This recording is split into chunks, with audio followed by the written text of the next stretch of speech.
Est-ce que c'est nécessaire de tout calculer ou peut-on être spontané dans sa communication? Bonjour à tous, c'est Nicolas Valente. Aujourd'hui, on va tenter de répondre à une question que m'a envoyée Julie, une amie qui lance sa marque de vêtements. Je vous laisse l'écouter. Salut Nico, je me demandais, alors vis-à-vis de la communication, est-ce qu'il faut tout calculer ou est-ce qu'on peut être assez spontané? À première vue comme ça, je pense que je préférerais être plutôt spontanée, j'ai l'impression que ça me ressemble plus. J'aimerais bien partager ma personnalité, mon caractère, créer une communauté qui me ressemble autour de ma marque de vêtements. Alors, comment on pourrait se placer pour répondre à cette question? Merci. Merci beaucoup Julie pour ta question sur la spontanéité qui est super intéressante. Je vais essayer de t'apporter ma réponse et de te dire comment je vois les choses. Déjà, la question de la spontanéité, c'est une question super légitime, surtout quand on commence à faire du marketing et de la communication et qu'on n'a pas encore totalement les deux pieds dedans. Je pense qu'on peut soulever deux niveaux dans ta question. Il y a un premier niveau où on peut parler de spontanéité au niveau de la méthode, au niveau de l'organisation de ta communication, de ta manière de travailler, et un deuxième niveau de spontanéité directement dans ta communication, dans ton contenu, dans ce que tu vas raconter, dans la manière dont tu vas le raconter. Communiquer, c'est quoi au final? C'est informer, c'est transmettre une information, transmettre un message. Je pense qu'ici, il faut faire la différence entre la spontanéité, le fait de faire les choses un peu au feeling, de manière un peu impulsive, sans trop réfléchir, et l'authenticité. Le fait d'être sincère et d'être engagé dans tout ce que tu vas raconter. Ce qui se cache peut-être derrière cette question, la vraie crainte au final, c'est de dire que si on n'est pas spontané, ça revient un petit peu à trahir nos valeurs, trahir qui on est, et trahir un peu notre manière de penser. Toi, en tant que marque, en tant qu'entreprise, le but, l'objectif de ta communication, c'est de transmettre le message que tu auras décidé de faire passer de la bonne manière aux bonnes personnes. Alors, premier point, au niveau de la méthode, au niveau de la manière de travailler, de l'organisation de sa communication, peut-on faire les choses de manière spontanée, au feeling, sans trop réfléchir? Je vais pas faire durer le suspense plus longtemps, si t'es déjà abonné à ma chaîne, que tu me connais un petit peu, tu te doutes de la réponse pour moi c'est non.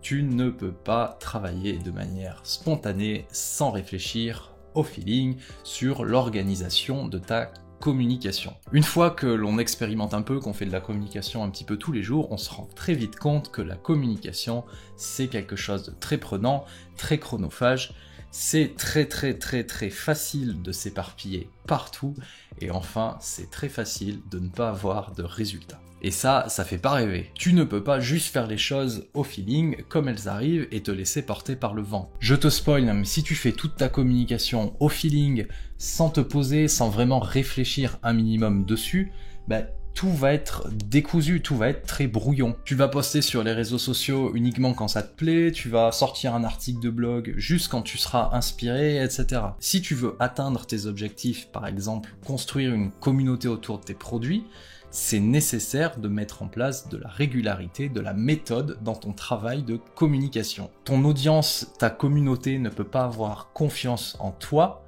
si tu n'es pas régulière dans ce que tu proposes et dans ce que tu véhicules.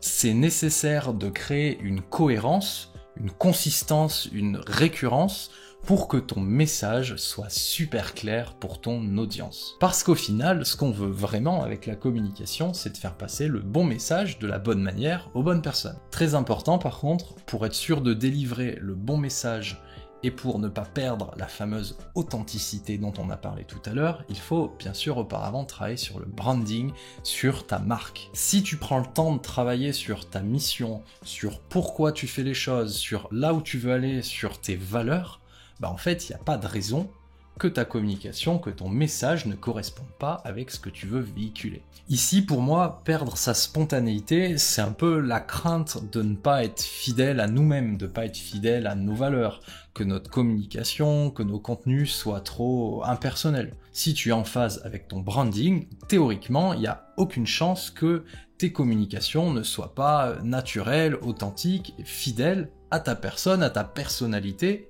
et à ta marque. En résumé, faire confiance à ta spontanéité pour organiser toute ton activité de communication, C'est un petit peu comme aller en pleine forêt, faire une course d'orientation, mais sans ta boussole. Sans ta boussole, bah tu pourras jamais trop t'en sortir et tu iras dans des directions complètement au hasard qui, si ça se trouve, sont complètement à l'opposé de là où tu veux aller. Et bah l'organisation, la méthode, la planification en communication, c'est un peu l'équivalent de la boussole dans ma petite histoire. C'est ton guide pour être sûr, ou du moins mettre toutes les chances de ton côté, d'aller du point A au point B. Ça, c'était pour le premier niveau, la spontanéité dans l'organisation de la communication, et bien sûr, je ne recommande pas du tout. Et si tu veux t'en rendre compte par toi-même, c'est pas compliqué, t'as juste à, pendant 3 mois, pendant 6 mois, tu essayes, tu fais toute ta communication au feeling, comme tu le sens, et après tu constates, tu regardes tes résultats. Il y a de fortes chances que ça soit pas foufou. Là, heureusement, ma réponse va être différente. On parle de spontanéité directement dans le contenu, dans ce que l'on va raconter et la manière dont on va le faire. Là, on va partir du principe que la base de ta marque est déjà définie. Tu connais tes valeurs, ton message, et tu sais vers où tu veux aller. Et là, je vais te rassurer, mais bien sûr que tu peux faire appel à ta spontanéité. Surtout quand tu es une petite structure, un indépendant, un créateur de contenu, faire appel à ta spontanéité dans ta communication, ça peut avoir un impact ultra positif. C'est même souvent recommandé pour ramener un petit côté authentique, ce dont on parlait un peu avant, et surtout pour être toi-même, être le toi sans filtre. Être spontané dans ta communication, dans tes contenus, ça va te permettre d'apporter des éléments qui sont propres à toi et propres à ta personne. Ça peut être une particularité dans ton attitude, dans ta personnalité, dans la manière de t'adresser à ton public. Tu n'as pas besoin et tu n'as pas l'obligation, et heureusement, de t'inventer un personnage, de véhiculer une fausse image de toi, de te brider dans tes contenus. Si t'as envie de parler tout doucement, si t'as envie de dire des gros mots, d'être tout le temps habillé en sweat à capuche, si t'as envie de parler tout le temps de sujets polémiques, de choisir des couleurs atypiques pour ta marque, c'est complètement ok. Dans la mesure, bien sûr, où ça ne va pas à l'encontre de ton projet. Je vois 2 cas différents dans lesquels c'est peut-être plus propice, plus favorisé de faire appel à fond à ta spontanéité. Premier cas, faire appel à sa spontanéité dans des formats qui s'y prêtent, dans des formats faits pour ça. Premier exemple que j'ai en tête, c'est les stories sur les réseaux sociaux. Par exemple, sur Instagram, faire une story, c'est le format par excellence qui existe pour faire du contenu spontané, du contenu improvisé, totalement pas prévu. Tu peux partager en story ce que tu fais de ta journée, tes ressentis, tes humeurs, les coulisses de ton travail, tout plein de trucs qui s'y prêtent et qui ne demandent qu'à faire appel à ta spontanéité et à ton sens de l'improvisation. Et deuxième format qui est présent sur tous les réseaux sociaux, c'est bien sûr le live. Le live, t'es obligé d'être spontané, d'improviser. Tu peux pas tout prévoir à l'avance, c'est pas possible. Le live, maintenant, tu peux en faire un peu partout, sur Facebook, sur Instagram, sur YouTube, et même sur les plateformes comme Twitch. Si t'es à l'aise avec le live, c'est aussi un des moyens les plus efficaces pour partager ta personnalité de manière totalement spontanée. Et deuxième cas dans lequel faire appel à ta spontanéité prend tout son sens, c'est réagir à des événements, surfer sur des actualités. Tu peux faire dans certains cas des communications qui n'étaient pas organisées, pas prévues du tout, pour réagir à une actualité très forte du moment. Quand l'objectif c'est de rebondir sur un événement imprévu, la priorité souvent c'est de sortir la communication rapidement. Par exemple, si dans ton secteur d'activité il y a une info un peu croustillante, un truc qui buzz un peu en ce moment, tu peux très bien faire une vidéo de réaction, un petit clin d'œil à cette actu dans une story. Ta spontanéité dans ces cas-là te permettra de réagir directement et de profiter de possibles retombées.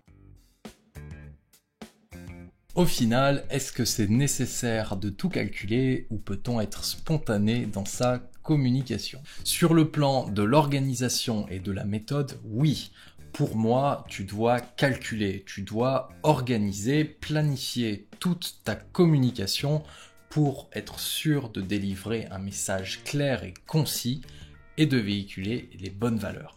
En revanche, dans ta communication, dans tes contenus en eux-mêmes, Oui, la spontanéité a totalement sa place et son intérêt, surtout si c'est toi qui incarnes ton entreprise. Si tu as bien défini les fondamentaux de ta marque, être spontané dans tes contenus va te permettre d'être plus authentique et de te connecter émotionnellement avec ton audience. Je suis curieux de savoir, dis-moi en commentaire si tu as un point de vue différent ou si tu partages le même avis que moi sur cette question.